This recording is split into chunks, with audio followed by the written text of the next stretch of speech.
je vous propose maintenant de patienter quelques instants pour la remise des prix. Alors, je vois que notre président organisateur, professeur Kayat, est présent, les lauréats sont présents, donc on peut procéder à la remise des prix comme tu veux.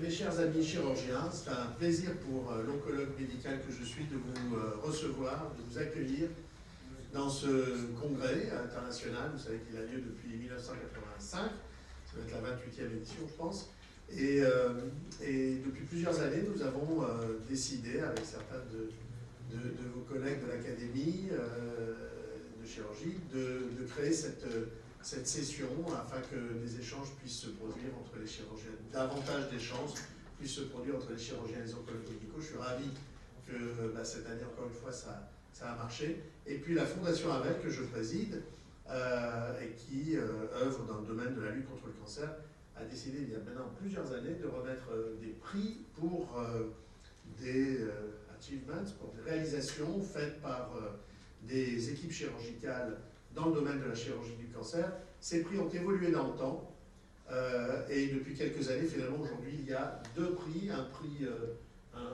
grand prix pour un senior et qui lui est attribué pour l'ensemble de sa carrière, et puis un prix pour un plus petit pour un junior sur un projet intéressant et qui semble au jury prometteur. Ce jury, il est constitué de membres de l'Académie de chirurgie et de membres de ma fondation. Naturellement, c'est quand même l'Académie de chirurgie qui prévaut dans les décisions en cas de débat, mais il n'y en a pas. Généralement, on tombe très vite d'accord sur la qualité, sur la nature des lauréats. La nouveauté, malheureusement, mon cher Laurent, c'est qu'avec le temps, les prix ont évolué aussi sur le plan financier. Non pas que la dotation que la Fondation accorde à ces prix ait diminué, absolument pas, elle est restée la même. Simplement, on a estimé qu'il valait mieux la donner à un jeune pour qu'il puisse mener à bien son projet. Donc voilà, cette année, donc, je te laisse présenter les candidats. Très bien, alors le débat a été assez... Alors le débat, la discussion du jury a été difficile parce qu'il y avait beaucoup de candidatures. Je parle pour les prix juniors. Pour les prix seniors, mais il y a eu un consensus rapidement établi. Alors pour le grand prix d'oncologie chirurgicale, cette année, donc c'est Laurent Hanoun, le professeur Laurent Hanoun de la Pitié-Salpêtrière qui est le lauréat. Je lui demande de bien vouloir s'approcher.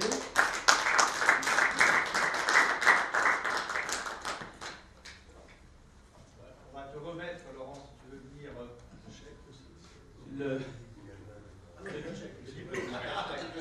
le diplôme qui récompense son implication dans la chirurgie oncologique, chirurgicale du tube digestif. Là, c'est un chirurgien viscéral qui est lauréat. On n'a pas trusté tous les prix, toutes les interventions, et on est content de remettre à notre ami Laurent ce diplôme de reconnaissance de tout ce qu'il a fait pour la chirurgie. Vous savez qu'il est très impliqué dans la chirurgie hépatique, dans la transplantation. L'année dernière, il nous a fait un magnifique exposé sur la chirurgie hépatique avec les contrôles vasculaires permettant l'exclusion du foie. Il est aussi impliqué, en tout cas, il a développé l'équipe qui publie dans de nombreuses autres affections. Et dans le dernier numéro de Annals of Surgery, qui est un peu notre Bible en termes de publication, il est co-signataire d'un travail expliquant l'approche nouvelle, transpérinéale exclusive, pour le traitement du cancer du rectum. Alors, il ne va pas nous parler de ça aujourd'hui, mais il va nous faire un petit résumé de sa vie, de son œuvre. Je rappelle que c'est un ancien élève, c'est un élève de M. Loig, et qu'il a travaillé aussi beaucoup avec tous les membres de Saint-Antoine, et en particulier Claude Huguet. Voilà, Laurent. Merci David, merci Georges. Je vais prendre quelques minutes pour faire un petit retour sur ma carrière. C'était une occasion de le faire et je trouvais que les diapositives n'étaient pas tout à fait adaptées à ce que j'avais envie de vous dire, avec quelques messages, quelques remerciements aux gens qui ont marqué ma carrière. ce prix que vous me remettez aujourd'hui, il me fait bien entendu plaisir. Je suis très très honoré, très touché. D'abord parce que la cancérologie, de façon claire, quand j'y réfléchis, est le fil directeur de toute ma carrière. Et puis aujourd'hui, il m'est remis par deux amis très chers. Georges, en regardant les quelques mots que je vais dire, j'ai trouvé que nos carrières ont beaucoup de points communs dans la façon dont ça s'est déroulé. Et David, dont aujourd'hui on mesure, moi depuis longtemps, mais d'autres peut-être plus récemment, l'immense apport dans le domaine de la cancérologie. David, tu nous as beaucoup apporté et nous en sommes très très reconnaissants. Alors, c'est un grand prix d'oncologie chirurgicale, donc je vais parler un peu de chirurgie, mais en fait le mot le plus important c'est le mot oncologie. Que ce soit un oncologue chirurgical, médical, un radiothérapeute, un biologiste, c'est la spécificité très très particulière de la cancérologie qui, je pense, et tu le dis souvent, est un modèle pour toutes les prises en charge de toutes les autres disciplines et qui impose de travailler en équipe multidisciplinaire. Et je voulais le dire en introduction, et ce sera le mot de conclusion, hein. On n'est rien sans l'équipe qui est cette équipe pluridisciplinaire qui nous permet de prendre toutes les bonnes décisions, et c'est le seul garant de l'efficience et de la qualité des soins, de la qualité des résultats. Alors si je dis quelques mots sur ma trajectoire, il y a eu très clairement deux périodes, hein. La période Saint-Antoine et la période Pitié. La période Saint-Antoine, auprès de mon maître Jean Leug, dont tu disais un mot, dont le souvenir est toujours pour moi très présent, hein, dont j'ai été très proche, avec beaucoup d'affection, beaucoup de reconnaissance pour tout ce qu'il nous a appris. Et auprès de lui, dans son équipe, j'ai d'abord, je me suis passionné pour la prise en charge du cancer du tube digestif. C'est un peu un des éléments dont je vais souligner l'importance pour la discipline. Il y a deux choses qui sont très très différentes. Cette cancérologie du tube digestif, essentiellement la chirurgie colorectale, je l'ai appris avec lui et j'ai continué avec Roland Park qui l'avait développé de la manière dont vous connaissez les publications, mais également très tôt avec Claude Huguet qui est un ami très cher mais qui a été un maître essentiel. J'ai travaillé sur l'exérèse des tumeurs du foie, mais tous ces malades, ils ont une caractéristique quand même souvent, ce sont des malades extrêmement graves, extrêmement lourds, immunodéprimés, dénutris, et dans ma vie de tous les jours, dans ma pratique quotidienne, je pense encore à tout ce que m'a appris Étienne Lévy sur la prise en charge de ces patients, et je souhaitais également avoir une pensée très, très, très forte pour ce qu'il nous a appris. En 98, je suis arrivé à la Pitié, à la demande du directeur général, mon ami Alain Cordier, avec comme mission de développer la cancérologie chirurgicale et la transplantation, mais peut-être la cancérologie c'était l'objectif numéro un, et avec en plus l'immense chance que j'avais à la Pitié, c'était de rejoindre David, avec qui à partir de cette époque on a formé une équipe extrêmement soudée. Sous cette période, je viens de rendre hommage à pas mal de mes maîtres. De façon inhabituelle, je vais rendre hommage à des décideurs. J'ai eu beaucoup de chance. J'ai rencontré 3 directeurs, Anne-Marie de Saxé, Jacques Léglise, Serge Morel actuellement, et 2 présidents de CCM, Pierre Coria, Philippe Grenier, qui finalement ne connaissaient pas grand-chose à la cancérologie, mais ils m'ont fait confiance quand je leur disais que ça devait être la priorité pour la Pitié, de faire de l'énorme activité trouvée, mais l'activité ça ne suffit pas, il fallait avoir une lisibilité, une organisation. Et c'est ce que nous avons fait, j'en dirai un mot dans 2 minutes. Donc je souhaite insister sur 2 spécificités de ma carrière.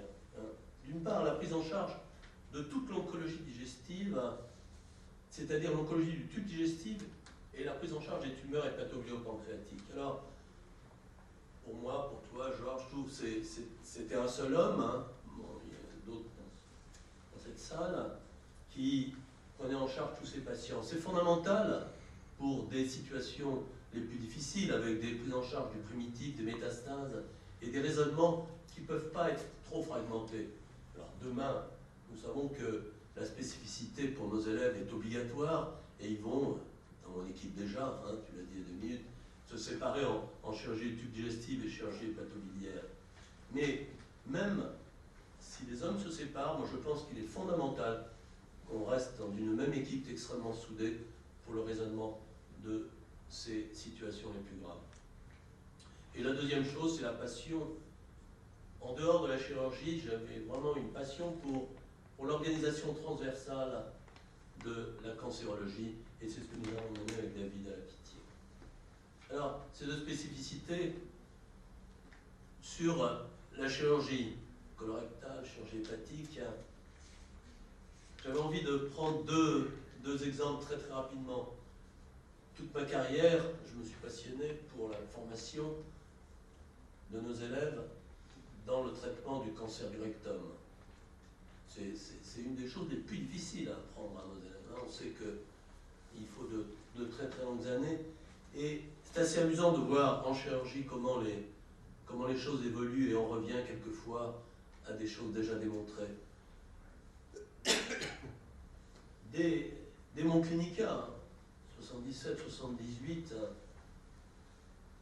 je me suis passionné pour cet exérèse du mésorectum très très large et on l'a mis à l'honneur très très tôt. On en faisait presque trop, c'est-à-dire qu'on faisait une exérèse tellement large du pelvis qu'à cette époque, on sacrifiait presque toujours les nerfs.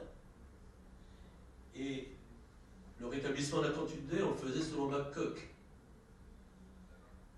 On a amélioré de façon spectaculaire les résultats carcinologiques, mais les résultats fonctionnels étaient médiocres. Et ensuite, aux côtés de Roland Park, on a développé, on a beaucoup travaillé sur l'anastomose colo-anale, avec ou sans réservoir, qui a permis d'améliorer de façon à cette fois-ci très spectaculaire le résultat fonctionnel. Parallèlement, se sont développés des traitements adjuvants et surtout néoadjuvants qui actuellement encore transforment cette prise en charge avec un nombre de malades très important qu'on opère avec des tumeurs qu'on retrouve stérilisées. Et puis est apparue la Célio 2008-2009 qui a été développée beaucoup par mon équipe, un peu moins par moi peut-être. Et là encore on retrouve des circuits, la célioscopie entraînait forcément des anastomoses mécaniques. Et puis aujourd'hui on réalise quand même qu'elles ont leur taux de complication incompressible et on revient aujourd'hui à des anastomoses colo-anales manuelles en l'associant à la célioscopie, qui devient un progrès très impressionnant. Et puis on voit revenir des choses, hein, c'est-à-dire la non-anastomose et l'équivalent presque de l'intervention de Babcock. On va revenir des gens qui disent qu'il faut commencer par le temps bas dans les tumeurs du bas rectum ou dans certaines anatomies difficiles, ce qu'on avait depuis longtemps décidé de faire. C'est pas du tout une critique sur ces retours, mais c'est la preuve, je vais dire dans 2 mots exactement la même chose pour le foie. C'est-à-dire qu'aujourd'hui, au plus haut niveau, on a besoin d'une boîte à outils et de connaître absolument toutes les techniques et de choisir pour chaque malade quelle est la meilleure. Et des écoles, moi je fais toujours ça aussi, c'est l'absurdité. 2 mots sur la chirurgie du foie, on va retrouver finalement exactement la même chose. Quand j'étais interne, la chirurgie, l'examen de tumeur du foie était limité par le risque hémorragique. J'ai vécu ça, on avait peur d'enlever des tumeurs parce que ça saignait trop. Et donc il a fallu, on a progressé très vite, d'abord en connaissant l'anatomie. J'ai été interne de Claude Couineau en 1973 et j'ai travaillé avec lui, c'est un personnage un peu inhabituel mais tout à fait passionnant. Et très vite, je me suis retrouvé à Saint-Antoine, où là, cette anatomie nous ayant permis de réfléchir, on a essayé de lutter contre l'hémorragie. Ça a été l'époque de la découverte des clampages vasculaires et de leur tolérance, hein, le clampage hépatique bien entendu, et puis très vite l'exclusion vasculaire du foie, parce que pour les chirurgiens, à cette époque, mais toujours aujourd'hui, le danger en chirurgie hépatique, c'est la veine cave, les suies hépatiques, le ostium, c'était ça les obstacles. Et j'ai eu la chance d'être avec Claude à cette époque, Claude qui revenait de Denver, dans le Colorado, où il avait travaillé avec Starzl, et il a ramené à Paris l'exclusion vasculaire du foie. J'ai participé avec lui aux premières, et personnellement, je l'ai énormément développé. J'en ai, dans mon expérience, ça fait plus de 400 malades aujourd'hui, peut-être trop, mais là encore, comme toujours, hein, la tolérance à l'EVF, ça dépendait des anesthésistes. J'avais la chance d'avoir des anesthésistes qui avaient une habitude énorme, et pour qui c'était une banalité, donc j'en faisais beaucoup. Et puis d'autres équipes n'avaient pas ces équipes d'anesthésistes, donc ils ont été obligés d'imaginer des alternatives. L'alternative, ça a été le contrôle des veines hépatiques, ça a été l'exclusion vasculaire du foie avec conservation du flux cave. Et si bien qu'avec toutes ces techniques, on a contrôlé l'hémorragie de façon à peu près certaine, mais il y avait l'autre problème maintenant qui était la tolérance à l'ischémie, hein, et cette tolérance à l'ischémie qui devenait en plus un vrai problème avec les chimiothérapies qui fragilisaient le foie. Et donc, on est revenu en arrière. C'est-à-dire que beaucoup ont essayé d'imaginer des techniques de transfection du parenchyme qui évitaient les clampages vasculaires. Mais il y a quand même quelques malades où il fallait enlever la tumeur et puis il fallait quand même clamper. Et vous savez que j'ai développé, et puis ça a été suivi par beaucoup d'équipes, la perfusion hypothermique du foie, la conservation. Hein. Les 3 premiers malades, on les a publiés avec un chirurgien colorectal. Et donc, ce progrès, cette chirurgie extrême que je vous ai présentée l'année dernière dans cette séance, on revenait à la transplantation hépatique, que le cercle était terminé. Et exactement comme pour la chirurgie du rectum, j'ai envie de dire que ceux qui disent on n'a pas besoin du clampage, il faut toujours clamper, je fais des EVF toujours, j'en fais jamais, c'est bien entendu tout ça l'absurde. De la nouveau, pour la chirurgie du foie comme pour la chirurgie rectale, il y a une boîte à outils, une toolbox, hein, dans laquelle on est obligé d'avoir tous les outils pour être performant.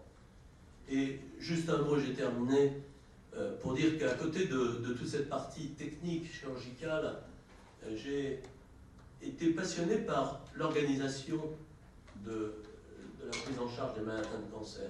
C'est une des spécialités où il a été le plus évident très tôt que la qualité des résultats, la survie, était conditionnée très souvent par le rythme des traitements, par l'organisation des soins et par la rigueur dans cette prise en charge.